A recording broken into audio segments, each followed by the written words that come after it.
Hello, Amy, and welcome to the podcast. Hi, Andy. Thanks for having me. It's great to have you here. It's been fantastic already this week to have interviews and conversations about learning and teaching. Just so many people passionate about trying to level up what they're doing in a world where so much is changing. You know, the learning experience is so dynamic these days that you kind of have to get on to the topic of today, which is how you bring technology into that learning experience. Yeah. I come from quite a technical background. I'm a technician as well as an academic, so technology is foremost in what I do. I'm always playing with new gadgets and things like that, and especially out on field work, I am very lucky to get to try lots of new tools and things when I'm out in the field, and now bring it into my teaching, which is great. Yeah, well, I'm always fascinated by people's sort of journeys into academia. So maybe if you could just give us a bit of a background to how you got into doing what you do, which is bring those two worlds together. So it's by means no means a traditional route into academia. Quite a slow route to where I am now, but when I finished university, I did a lot of field work. I went out to the rainforest. I did a lot of ecology work. I then became a technician, a teaching technician. So I helped in labs, environmental labs, lots and lots of experience in the field and practical work. Then went into research myself, working on soil carbon storage and things like that. And then when I got to Salford, I came here as a specialist technician. So here at Salford, we have our Copcraft labs, and I still run those. That's still one of my jobs. But then I was seconded into this teaching fellow role, in which I have now. So not only do I still do lots of field work, still do lots of the practical lab work. I run the labs as an enterprise as well. So we make money from doing analysis of like water and soils and things. I now teach that topic and teach those skills within an academic standpoint as well. So that's really nice to be able to stand in front of a classroom and talk about those experiences and teach those experiences and those skills. And I enjoy mostly doing that out in the field. So that's where this whole virtual fieldwork topic came from, really. Yeah, which is, of course, the topic for your talk today, which I hope went well. You did it, I gather, with Dr. Simon Hutchison as well. And tell us a little bit about the topic area. So virtually fieldwork, what does that mean? So, yes, Simon and I have worked on this virtually fieldwork. We called it virtually fieldwork over virtual fieldwork because we're not trying to replace fieldwork, which I think is what some of the students were worried about when we started introducing virtual field trips. So it came about mainly because of the pandemic. COVID-19, we were unable to actually go out on those physical trips.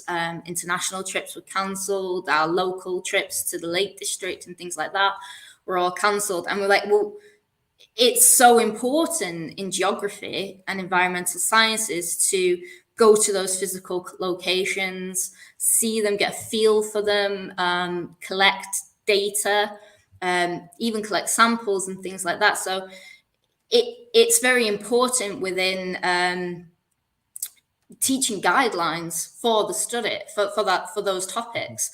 So when we were able to, we physically went out at a distance from one another. We took photos, 360 pictures, 360 videos. I have a drone license, so I flew the drone. I collected aerial shots and we hang on. I've got to stop you there. You just threw in having a drone license. I mean, it's not a minor thing to get this. I'm kind of curious. How did you get a drone license? What was the process in your career to sort of making that part of your life? So funnily, I'd never flown a drone until I came to Salford. They had a drone, and they said, "Would you be willing to learn to fly it?" And I went, "Yeah, of course." As I said, I love gadgets, I love toys and those sorts of things. And so at that time, it was a little bit easier to just take a drone out. Since then, legislation's changed, licensing's changed. But to fly it commercially, you had to do a qualification. That's now changed. and that doesn't exist anymore. Instead, there are a set of rules from the British Aviation Society and things like that, in which you can do an online test. You can get the license, and you can get a kind of a code for yourself and your drone. So the great thing about this is there are certain now classes of drones. So those really big ones, you have to have special privileges to fly them, or you have to apply for extra things and maybe pay a little bit more money. But the mini ones, the little drones, which are brilliant, they have amazing cameras on them. They are really steady. They're really easy to fly. You can put them in your pocket. You can put them in your handbag. You can take them out. I started to introduce those into our teaching because wildlife students, geography students, they're always spouted on about, new technology using UAVs and things, but they don't actually get the chance to use it. I thought, well, wouldn't it be nice if they actually did? So we've come up with a couple of activities that kind of build into this virtual fieldwork topic, where they could fly them themselves, get a go with them. And so all they have to do is do a little online test. I supervise it. I teach them, this is up, this is down, this is left, this is right, watch where it's going, and the basic rules to flying it that are there. And then they can do it themselves. So for small ones under 250 grams, you don't really need a license. You just need to have passed an online test, which is it's great. It means that everybody can start using them. More or less. And as you say, they're incredibly powerful, the technology on them. And I know certainly in environmental research, there's just been a whole revolution. You can do master degrees in conservations with drones and all sorts of things like that now. It just gives us a way of understanding the natural world that just previously was inconceivable. So this was this beginning then during COVID? Do you sort of think about this? Was it just after it and then going back into things, or? So it kind of overlapped. So it was during COVID. Yeah. So COVID hit and we had to teach online, but we had to do these field trips. So Simon came up with this idea of building these virtual field trips. And we thought, well, how can we do that that's not just a series of videos and pictures dumped onto a website. We wanted to make it interactive. So Simon spoke to a couple of people, and together we started to develop them in a program called ThingLink, which is a online system. It's brilliant. You can have a look at it at any time. But basically, you could upload your digital media, your photos, your videos you've taken, and then integrate maps and lists and papers and things like that. So all that information is in one interactive place that you could move through periodically, like visiting a physical location. So as we started to develop these, mainly because we had to think, how can we present this location to the students? We saw the value in it in terms of equality, diversity, and inclusion. In fact, that actually a lot of people suffer with anxiety when they go to new locations. They might have hidden disabilities where they might need the bathroom, or they may suffer from anxiety, or possibly that they have physical disabilities, some that aren't necessarily seen, and they don't always want to ask the teacher, I don't think I'm going to be able to walk up that hill, or is there going to be a toilet and things, because that could be quite embarrassing. So presenting that information in a way where they can see everything before they go is actually really useful when you start to think of it in that way. And then, we always tell them, bring your waterproofs, bring your wellies, things like that. Do they listen? Not always. They turn up to a bog in white pumps and say, whereas if they've seen it beforehand, they'll know that it is a muddy place. There is, the terrain that we're going to walk on and things like that. So that's where it was useful if you're actually going to the physical location too. Taking that away, if you're poorly on the day of your field trip, now chances are on a university course, you're only going to get that one chance to go there. Something happens to you on that day and you can't go, you've missed out on that opportunity. that your classmates now had, and that might be detrimental, especially if your assessment is linked into it. Well, now we have a virtual version of it with all the information that everyone's going to receive on the day as well, which is very useful. And also, again, on the day, you may be there. It might absolutely chuck it down. It might be really, really windy. You can't hear a word of the teacher saying. It might be like me when I was an undergraduate student crying under a tree because you didn't want to be there at that time. I mean, I love field work, but there are hours where you It's just tough. do not want to It's be tough there. going. Yeah. So we saw like the advantage in it. So we started to use these in parallel with the physical trip. Now, once we could, which was great, but we had no idea whether the students actually valued it or not, whether they thought it was useful. Yeah. So our presentation today was about whether the students actually found it useful. So as part of this LTHE festival, they have these Skelt scholarships. And we had one of the scholarships, and we had a little bit of money to develop the idea. And we got the ethical approval to do questionnaires and things like that, and actually asked the students what they thought about these trips. And they thought they're good, they enjoyed them, but we started getting a little bit of a pushback because they're like, don't take our trips away from us. Yeah. Like, that's not actually what we want to do. We want to provide you with something you can use before the trip, during the trip, and after the trip to help you with your learning journey. So that's really where it's gone from there. So we did a series of questions. We developed virtual field trips for current trips that we have. And that was all through first year, second years, up to master's level that we managed to do this. And that was the first side of it, really. That was the first interest in it. Like, we make the trips. Yeah. You participate in them in whatever way we decide to do to build that trip. And we got feedback. The good thing about them is, you can be as creative as you like with this trip. It sort of brings your personality about as the teacher with them. So the way Simon develops a trip is very different to the way I develop a trip.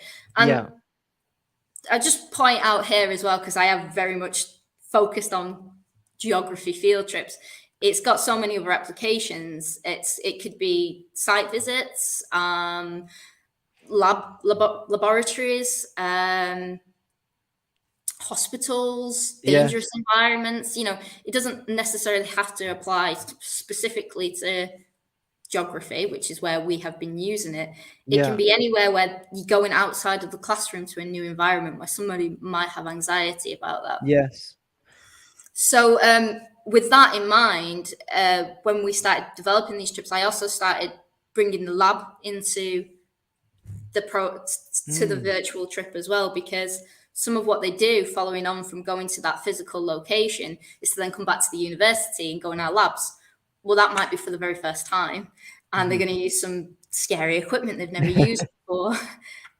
So they've seen it beforehand, and they can revisit that afterwards and remember what they did, because it can be a lot of information in one go.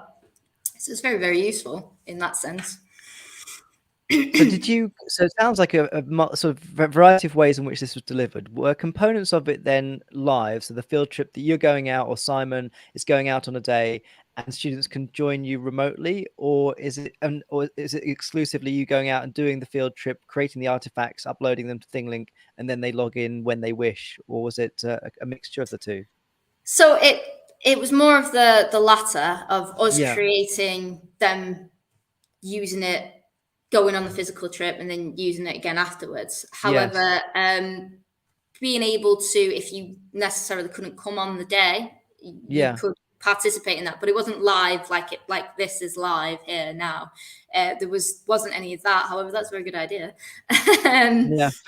going forward.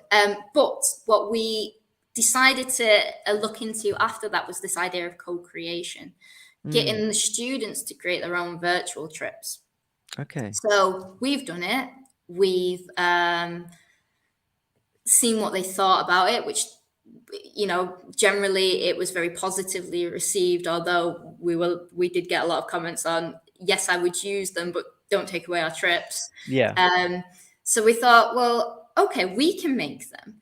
But what a lot of the time assessments involve is making a field trip, a booklet, a report, something around that. So what if we got the students to make their own, and that was their assessment?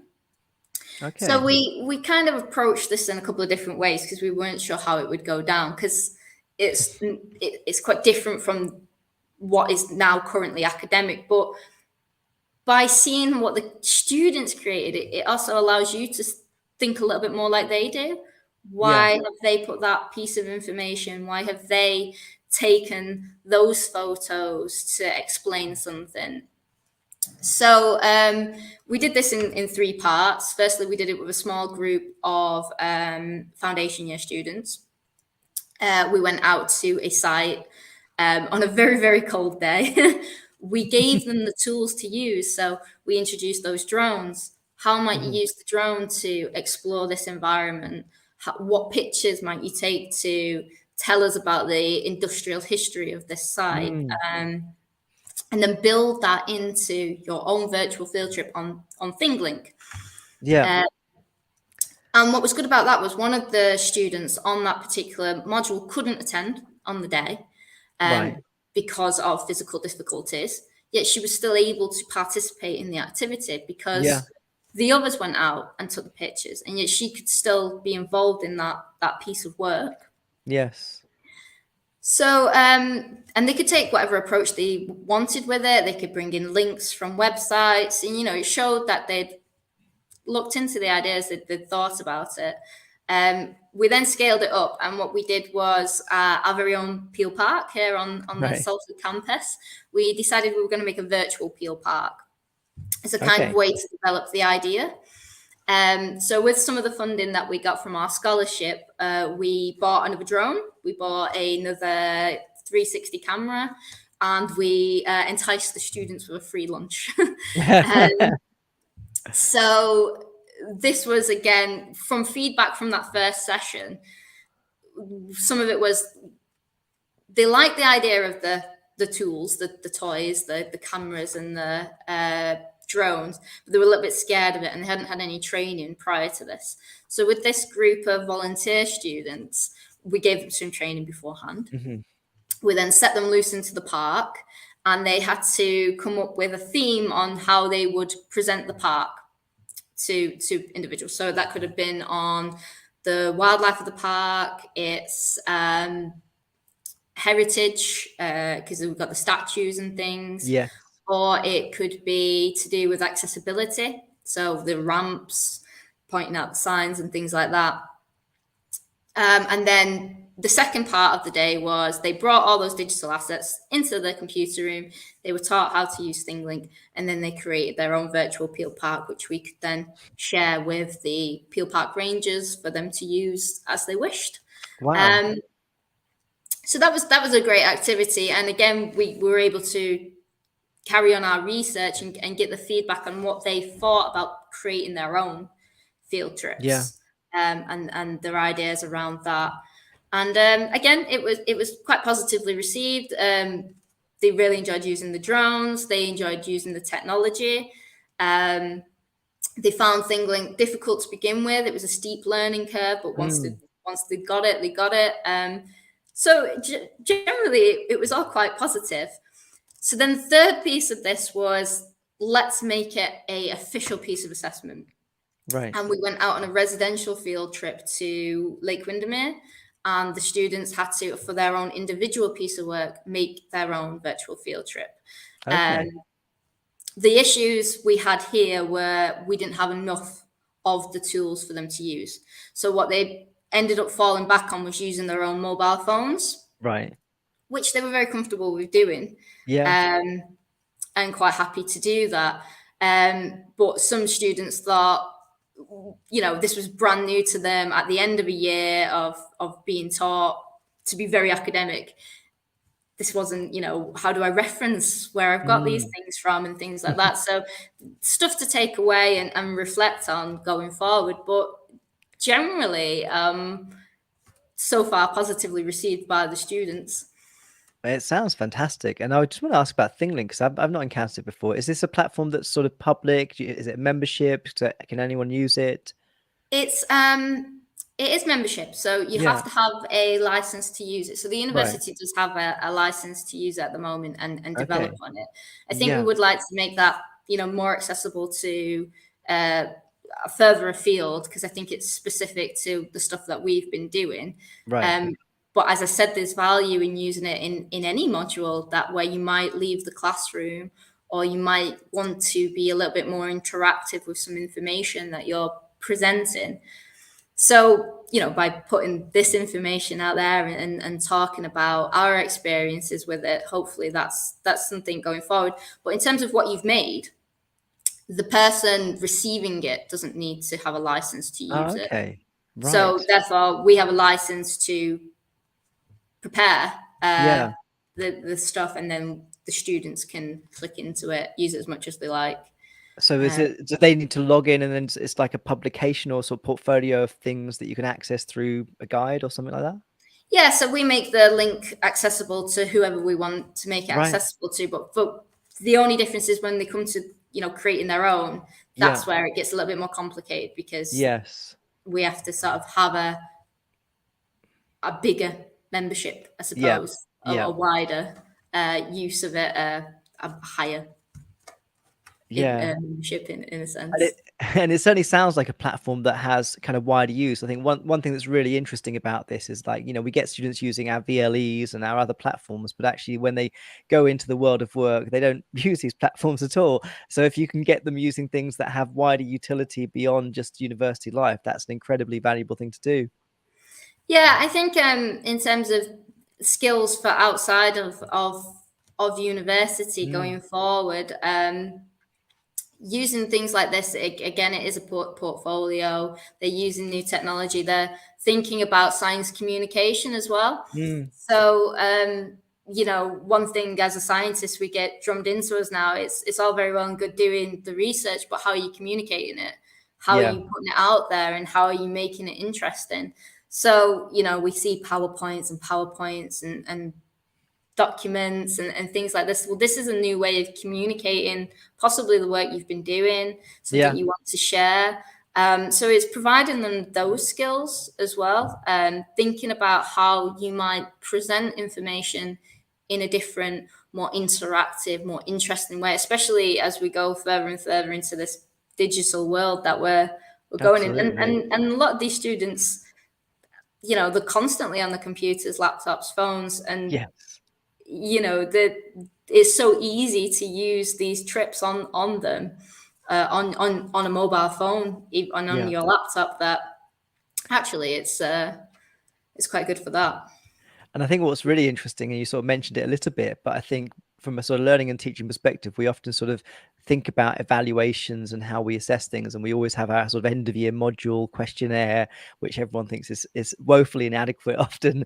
And obviously what you've done here is incredible, and do some research with the students to really understand its value, I think is just such a fantastic example. I mean, I think potentially we should have such things across all modules, where you have a kind of good piece of research to really understand what's working, what needs improvement. But I think particularly, and this is perhaps the more important part, is actually for the students to feel involved in that development, which is really comes across from what you did. Yeah, and I really tried to put that message across whenever I had them interacting with one of the trips. I explained, I'm doing a piece of research for my Mm. teaching development. Yeah. At the time, I was also doing my postgraduate certificate in academic Okay. practice, Yeah. and it really tied in really well with that, showing them that we're one of them too. We're doing our own work, and their help was so valuable in that, because we can't do it without them. Like, they can't learn without us. It's Yeah. give and take. Yeah, absolutely. Well, it's fantastic to have spoken to you today, Amy, about this. I think it's such a great example, and certainly what's really come across is just how much flexibility this gives to students who have, you know, complex lives and aren't always able to sort of fit into what we ask of them in field trips. So really congratulations on it. I look forward to sort of, actually I want to see some of the artifacts. I'm going to follow up after this and try to get the login to this or the link to it so I can see some of the stuff. But it sounds amazing, and an amazing way to also to build the confidence of students in all sorts of ways. So yeah, thank you very much for joining today, and yeah, look forward to seeing how it works for the next delivery. Great. Thank you, Andy. Thanks for having me. Take care. Bye bye. Bye.